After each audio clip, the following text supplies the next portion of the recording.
The Israeli military says one of its F-16 fighter jet crashed in northern Israel after coming under massive anti-aircraft fire from Syrian forces. Fortunately, the two pilots parachuted to safety before the crash. It is believed to be the first time Israel has lost a jet in the Syrian conflict. Israeli forces investigate the site where a warplane crashed on Saturday, February the 10th. Israel said it had shot down an Iranian drone violating its airspace and struck at least 12 Iranian and Syrian targets in Syria before an Israeli F-16 jet under Syrian fire crashed in northern Israel.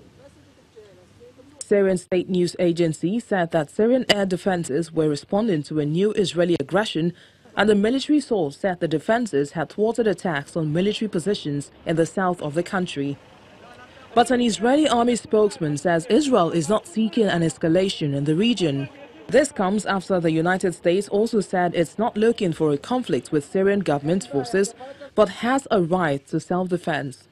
The Pentagon made this statement after the U.S.-led coalition repelled an attack by pro-Syrian forces and, according to one account, killed more than 100 of them. We have the inherent right to defend ourselves, and we had seen a buildup for over a week. It was unprovoked. We are comfortable, and the Secretary is comfortable with the judgment of our commanders on the ground.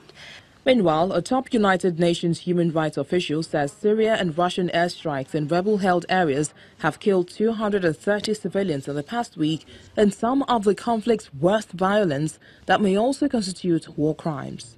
This has been a week of soaring violence and bloodshed in Syria. More than 1,000 civilian casualties in 6 days.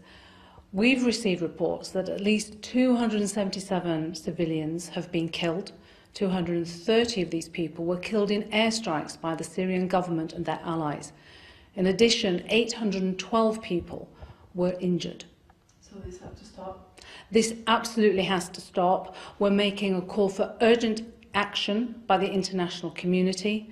As the High Commissioner said, it is time to make a concerted push for peace in Syria. Syria has seen 7 bloody years. But even by Syrian standards, this past week has been grim, it has been shameful, it has been deplorable. President Bashar al-Assad, who has seized a clear advantage in the war with Russian and Iranian help, is hammering 2 of the last key rebel pockets of Syria, eastern Ghouta and Idlib in the northwest near the Turkish border.